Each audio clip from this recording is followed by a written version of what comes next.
Tidak mau komoditas kita, sumber alam kita diekspor, dijual murah ke bangsa lain. Kita tidak mau. Kita hentikan ekspor murah. Kita wajibkan mereka untuk melakukan pengolahan di Republik Indonesia. Saudara-saudara sekalian, dan ini membuat banyak negara asing tidak suka.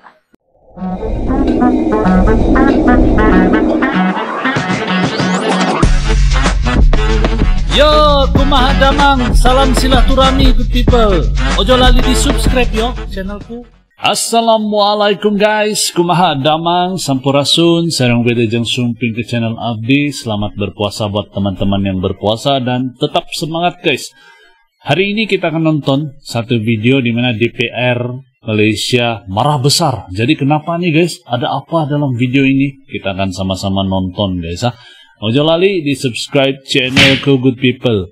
Jangan lupa klik like, komen, dan share. Dan kalau kita bercakap tentang isu ini guys, memang tidak habis guys. Tapi ingat guys ya, saya tidak memilih mana-mana pihak ataupun mana-mana negara. Saya tidak memilih lah. Saya cuma bikin reaction sini untuk pengetahuan dan untuk menambah info gitu. Dan salah satu lagi sebab-sebab reactions ini untuk bikin klarifikasi. Kalau video itu saya rasa tidak masuk akal, saya akan bagi tahu guys. Jadi semoga semua kawan-kawan dalam keadaan yang sehat, dimurahkan rezeki, dipermudahkan segala urusan dunia dan akhirat. Amin ya rabbal alamin. Tanpa buang-buang waktu guys, mari kita tengok video hari ini seperti apa. Let's go. 1, 2. Kita bersinar, BDT buka mata dunia, Sabah dan Indo satu frekuensi sama irama silaturahmi. Lewat video kita terus maju, BDT channel reaksi bikin bersatu. Parlemen Malaysia pun bandingkan dengan Indonesia yang mewajibkan perusahaan asing atau investor asing membeli 70% produk barang asal Indonesia. Allah kebanyakan pelabur asing ini tidak membeli barangan tempatan. Ada pelabur daripada sesuatu negara membeli 100% daripada negara asal kerana lebih murah. Saya boleh faham sekiranya mereka menjemput tukang masak untuk pelabur asing kerana selera makanan memang berlainan. Tetapi takkan satu skru atau satu bolt pun tak boleh beli daripada IKS tempat. Masalah ini menjadi lebih rumit. Banyak dibetul bila kontraktor asing memenangi tender projek-projek kerajaan ataupun swasta. Kontraktor tersebut akan membeli kesemua barangan keperluan daripada negara asal. Sehingga IKS tempatan yang biasanya ada urusan perniagaan, sekiranya projek dimenangi oleh syarikat tempatan, tidak ada sebarang tempahan langsung. Masalah ini yang digelarkan sebagai seekor naga telah menghimpit banyak syarikat IKS. Sehingga ada yang bercarang untuk tutup pintu. Negara Indonesia, tahniah kepada Presiden Prabowo yang baru sumpah. Negara Indonesia mewajibkan pelabur asing membeli 70% barangan tempatan oleh pelabur asing dan pemenang asing untuk tender projek kerajaan ataupun swasta. Saya mencarangkan 50% barangan tempatan mesti diperoleh daripada IKS tempatan demi melindungi peniaga tempatan atau apa yang kita sebut bukan seekor naga tapi separuh ekor naga. Hal tersebut selaras dengan tindakan pemerintah untuk melarang perusahaan asing yang tak patuh. Seperti iPhone 16, pemerintah mewajibkan minimal komponen 40% dalam negeri. Kemudian Bapak Presiden berangkat ke sana dan kita akan melihat dari. Wah, jadi di Indonesia nih guys, kalau pelabur asing mau berlabur, 70% barang lokal harus digunakan gitu. Jadi itu menguntungkan IKS, industri kecil sederhana yang ada di Indonesia begitu. Sangat luar biasa lah. Ini satu ketegasan dari pemimpin Prabowo guys untuk memajukan semua sektor perniagaan di Indonesia. Luar biasa guys. Jadi Malaysia pun konon mau tiru guys, mau tiru kebijakan ini, dan luar biasa lah sebab Malaysia meniru Indonesia. Ini betul-betul dia tiru lah, sebab dia nampak kelebihan daripada apa yang Presiden Prabowo buatkan. Pembicaraan Bapak Presiden di kunjungan ke Amerika Serikat. Kemudian yang terkait dengan iPhone, nanti kita lihat PKDN. Di PKDN tentu juga akan kita dorong. Indonesia telah mengharamkan iPhone dan juga Google Phone. Kerana iPhone atau Google Phone, mereka tidak mematuhi 40% local content. Ini satu strategi yang saya nampak sangat kreatif dan juga sangat, saya rasa sangat high impact lah. Memberi satu message kepada industri atau pelabur-pelabur yang datang ke Indonesia supaya meningkatkan pasaran kepada syarikat tempatan Indonesia dan juga meningkatkan ekonomi tempatan.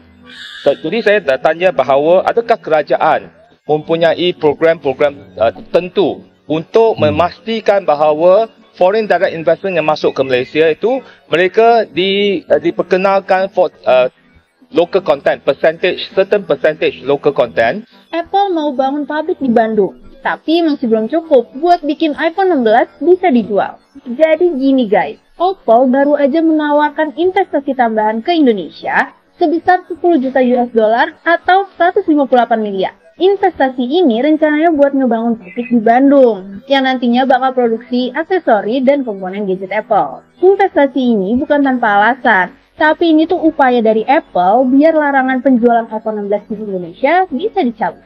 Nah, meski investasi tambahan ini kedengarannya besar, tapi ternyata masih belum cukup buat nutup utang investasi Apple buat Indonesia. Totalnya, Apple masih menyisakan komitmen investasi di Indonesia sebesar 240 miliar. Masalahnya, kekurangan ini tuh menghambat Apple untuk memenuhi syarat TKDN sebesar 40%. Tanpa sertifikat TKDN, Apple nggak bakal bisa jual iPhone 16 di Indonesia. Yang bikin menarik, kalau di Indonesia Apple masih nunggak, justru kalau di Vietnam malah investasi jor-joran sampai 256 triliun lagi. Dan bukan cuma janji ya guys, investasi di sana itu tuh udah buat produksi langsung kayak iPad, AirPods. Guys, jadi kalau saya lihat nih, kalau secara pribadi saya apa yang dilakukan oleh Indonesia ini untuk memban Apple adalah satu tindakan yang sangat berani dan bijak guys. Sebab Apple ini satu brand yang sangat besar. Jadi kalau dia ban Apple iPhone 16 nih dia ban, sebab produksi dia 40% bukan daripada Indonesia kan. Jadi orang mau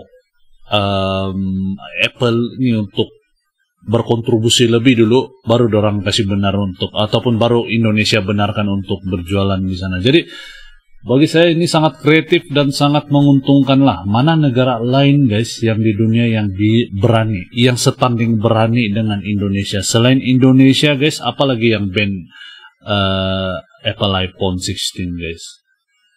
Baru keluar sudah di ban. Indonesia memang keren guys. Dan Apple Watch. Jadi kalau dibandingin sama Vietnam, investasi di Indonesia masih kecil banget ya. Gimana menurut kamu? Kali ini Apple bakal ngepati janjinya nggak ya? Pemerintah Indonesia sedang gencar-gencarnya hilirisasi agar Indonesia mandiri.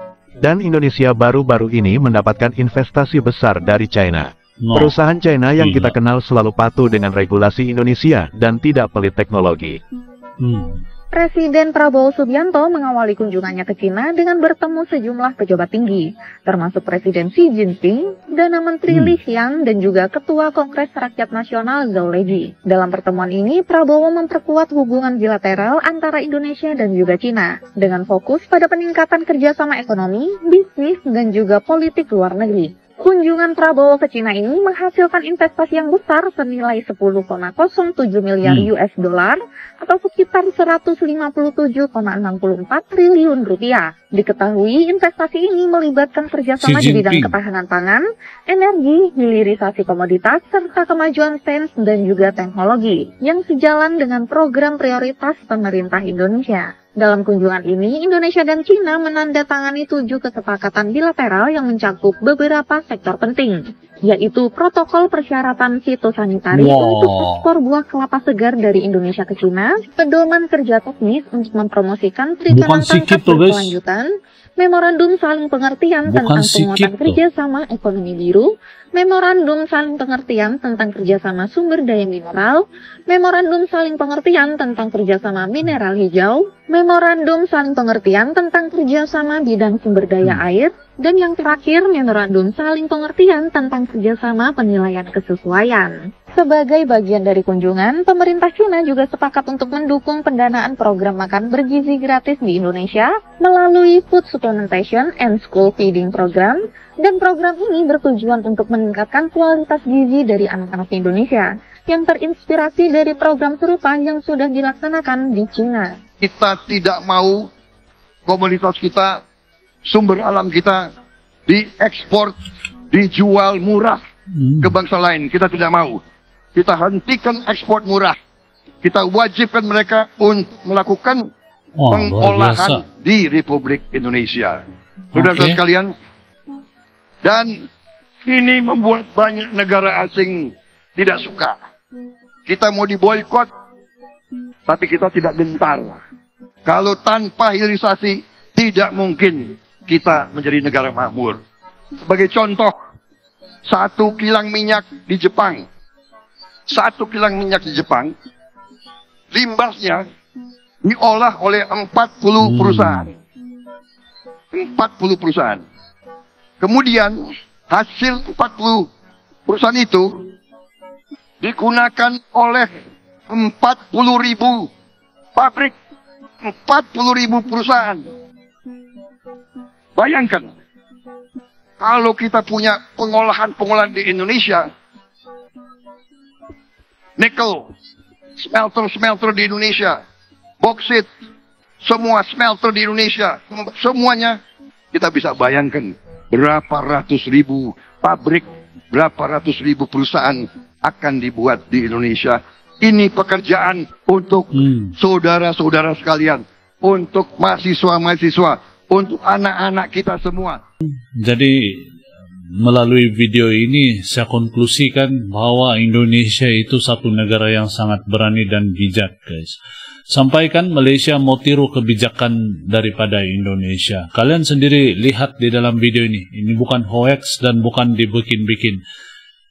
DPR Malaysia bilang mau tiru. Sebab Indonesia 70% barangan kalau investor harus daripada IKS Indonesia ataupun industri kecil di Indonesia.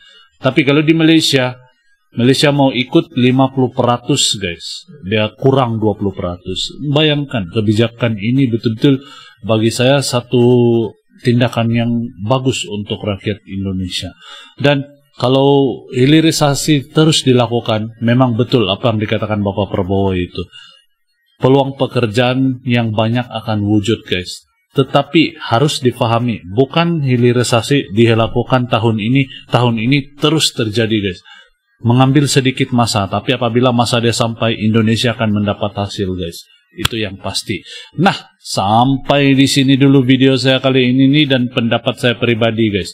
Semoga kalian suka dan terhibur. Kalau ada masukan ataupun kalian tidak setuju dengan apa yang saya bilang ataupun pendapat saya dalam video ini, nanti kalau komen di ruang komentar di bawah. Dan sampai kita ketemu di episode akan datang, good people. Terima kasih karena nonton. Salam santun damai dan salam silaturahmi. Assalamualaikum, salam Santara, good people. Jumpa lagi. Yo teman-teman, ojo lali di subscribe yo channelku.